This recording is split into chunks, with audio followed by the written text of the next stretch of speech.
So if anybody who's listening to this can hear the boom boom music in the background, that's because I'm with Adam Stewart, hiding here in the green room prior to his big reveal at the Air Canada Vacations show. And I think it's going to be an amazing response from the audience, which we will also capture.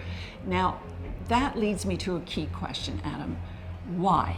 Why are you here at Air Canada Vacations? Why did you take the time to fly in and do this? Because you're a busy man, no doubt, but yet you're here in person. My second question to that is advisors.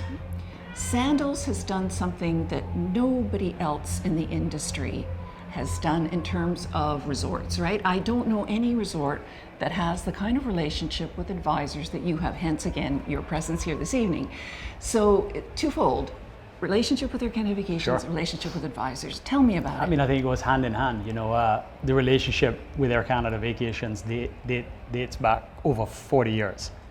From inception of Sandals, my father had this remarkable relationship with travel advisors and ultimately with the tour operators, and Air Canada Vacations has been at the center of our Canadian distribution and business, and it continues through this day. I was just saying, you and I were chit-chatting about the relationships in the travel industry. They just are incredible. Yeah. They go from strength to strength. We've been through great times, we've been through difficult times, and Nino is a great friend. Yes. I consider him a friend. He is a remarkable leader, a remarkable human, a remarkable friend of the Caribbean archipelago. And when Air Canada Vacations puts 1,200 agents, advisors in a room, and I get an invitation, there's no way I'm missing that.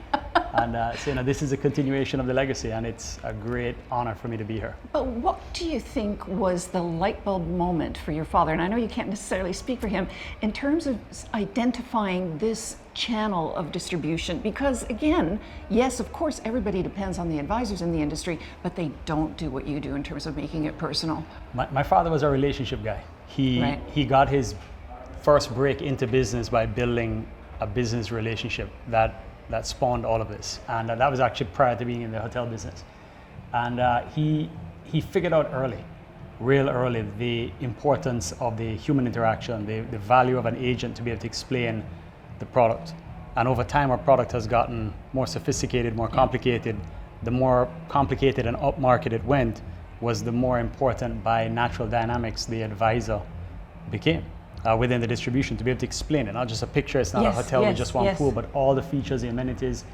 And but it also humanized the process of sales. Yeah. Being able to communicate and connect. And so the travel advisor community has been, since literally inception in 1981, at the center of our distribution. It's our number one channel, and for me, following in his footsteps, as chairman of the company for almost the last 4 years, we broke wide open and said everything that we're doing, we want to do more, deeper relationships, more marketing and sales support, advertising support, and our travel advisor channel has just rocketed over time. And so you see the relationship. I mean, I know we're talking about relationship, a different kind of relationship, sort of between the advertising and the support and the sales as a result. Oh yeah, One-to-one. It's a transfer of knowledge, to allow agents to matriculate to be the best version of their own self. And we have, as a business, we have always believed in the importance of explaining the product, and the product evolves. It continues to grow and evolve, and as it evolves, there's a continuous cycle of making sure that transfer of knowledge is there. So it's a direct relationship between the relationship itself, education, and making sure that the advisor is armed with everything they need to be able to, we're not the cheapest product in the business by any stretch of the imagination. So that confidence is required. Right. And at the end of the day, human beings interacting with human beings, selling incredible experiences is just a phenomena of a transaction for all, for the agent, for the company, for the consumer. Now, you're not just selling a resort in that case as an advisor, you're also selling a destination in many cases, right? So Jamaica's been the one that we usually tend to associate with Sandals, but you've expanded much beyond. So I want to know, what is the decision making behind, for instance, St. Vincent and Grenadines? Before we get to St. Vincent and the Grenadines, the confidence that we have going into a new destination, knowing that the support of Air Canada will be behind us in Air Canada Vacations, is a huge part of choosing. We know that relationship is so solid, will drive the demand and Air Canada. So Air Canada is the only tour op that's in every single destination where there's Sandals or beaches. Going into a destination like a St. Vincent is, the way we develop is a no-brainer. God's country of a piece of real estate, west facing, so those magnificent sunsets. Yeah.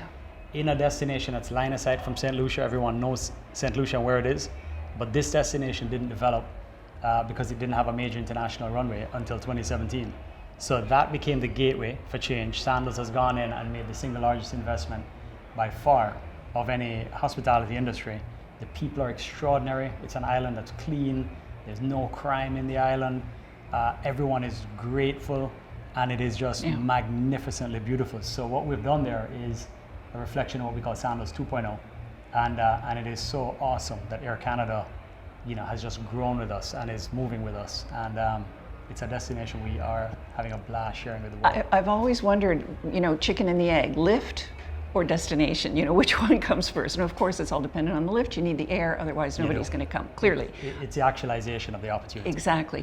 Tell me about Sandals 2.0. Give me a little bit more of an understanding of whether it's the property itself or the other amenities and activities and experiences that you're adding. It's a confluence. It's everything. But first and foremost, it's a commitment to the future. It's a commitment to say that we will never rest on our past achievements or our laurels, and that we're going to continue to be the breakout company that wants to share the best of the four corners of the Caribbean archipelago with the world. And then within that, we said, every sort of 7 to 10 years, companies have a way of reinventing themselves. Certainly that's a bit of our cycle. And I and my team felt really strongly that it was time to just, to change gears and remind everyone why Sandals remains number one. So we've doubled down on room design. We've doubled down on gastronomic experiences. We've doubled down on just the overall feel. Every day you hear of another hotel building 1,000, 1,500 rooms. It's not the space Sandals wants to be in. We love St. Vincent being a perfect example. 50 acres, 301 rooms, 11 dining facilities. That's a great ratio. River on the property. It is, to walk from one side of the property to the other is 15 minutes. You feel that you are there by yourself in the hotels at full occupancy. It's absolute tranquility, and it's Mother Nature overload. And then we designed something that should be on the cover of Architectural Digest. It's magnificent, and then laid it down with every kind of service that you can imagine in what the world would know as 5-star hospitality. It's Caribbean excellence at its finest, and if you just look at it through an image, you'll see immediately that designs have changed, the pools have changed, the swim up suites have changed, the overwater bungalows, and so there's not one facet of that hotel that is effectively a carbon copy of anything we've ever done before. It's completely new and redesigned, and it's a showpiece. That must be great fun. It's awesome. Great fun. It is so fun. And I love listening to you and your passion, and what a commendable achievement that is, because your competitors, they're not sitting back. No, they're on your heels. They're coming after you, and you're saying that you still remain number one. You know what I say all the time? Competitive tension is the best tension in the world. Competitors being at our heels are coming after us, keeps us rising. But you have to have the grit, the determination, the rise. That's what that's what my father believed in the beginning, and our team was built for success. Our company is built differently. So if you go down the channels of community relations, philanthropy, training and education, all the main things that make operations work, and then in the marketplace, as we're discussing here with Air Canada, transfer of knowledge, sales support, etc. That's a formula to success, and it just feels amazing to be a 6th generation Caribbean national, and to continue to be able to do this and power the economies of the Caribbean through hospitality excellence. Congratulations. It's very difficult, I think, sometimes as a family member to take over the legacy. A lot of people fail, and obviously you are doing the opposite and succeeding all around and reinventing Sandals. Thank you. Thank you so much for your time, Adam. Pleasure. It's been Thank a you pleasure. for having me.